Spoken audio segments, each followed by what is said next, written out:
সময় দাও আমারে। আমার ছেলেদেরকে ডাক দে, বলে ছেলেরা রে তোমরা কে কোথায় আছো? আমি তোমার বাবা আদম, আমার পরাণে ফল খাইতে চাই, জান্নাতি ফল খেতে চাই।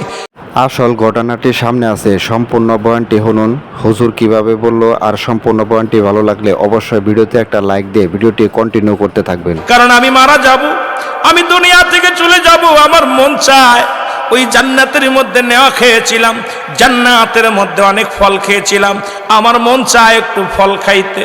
আদমের সন্তানেরা ফলের সন্ধানে বাইর হয়ে গেলেন।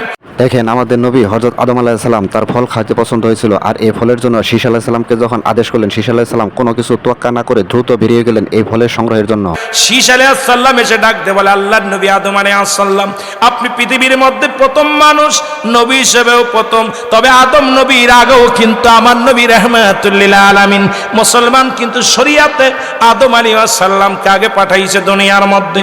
শীষ আলাইহিস সালাম ডাক দিয়ে বলে, আব্বা জান, আপনিও নবী, আপনি আল্লাহর পয়গম্বর, আর প্রথম নবী, প্রথম মানব যেহেতু দুনিয়ার মধ্যে, আপনি আল্লাহর কাছে চাইতে দেরি, আমার আল্লাহ দিতে দেরি না, আপনি চান। দেখেন ভাই, যারা আল্লাহর আদেশ মতে চলে এই পৃথিবীতে, যারা আল্লাহর নির্দেশ মোতাবেক চলে, তাদের জীবন সবসময় সুন্দরময় হয়। আর আগের যুগের মানুষ এবং নবী রাসূলুল্লাহ আল্লাহর আদেশ এবং নির্দেশ মতে সবসময় চলতো, এই জন্য তাদের জীবন ছিল পরিপূর্ণ এবং বেহেশত নসিব।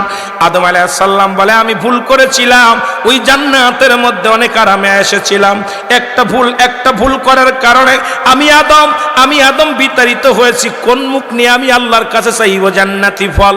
তুমি চাও বাবা শীষ, তুমি চাও। শীষ আলাইহিস সালামকে বললেন, বাবা শীষ রে, যতগুলো সন্তান আমার আল্লাহ দিয়েছে তার মধ্যে একমাত্র নবুয়তি আমি তোমারে দান করেছি, সুতরাং তুমি আমার আল্লাহর কাছে অনেক প্রিয়, তুমি চাইলে আমার আল্লাহ দিবে।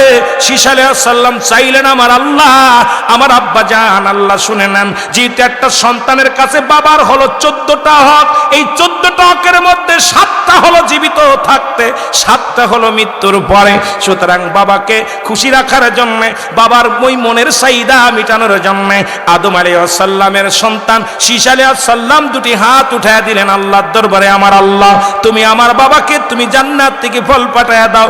আল্লাহ বলে, এই আমার শীষ আজকে হাত উঠাইছে আমার দরবারে, আমার আদম আজকে ফল খাবে, যাও জান্নাতের মধ্যে জিবরিল আমিন যাও ফল নিয়ে যাও, ওই নেও ফল নিয়ে যাও, অন্যান্য ফলগুলো ঝাঁকা ভরে বেশি করে আমার আদমের কাছে নিয়ে যাও। আমার আদম অনেকদিন জান্নাতি ফল খায় না, আমার আদমরে আমি জান্নাতি ফল খাওয়াবো। জোরে জোরে বলো মারহাবা।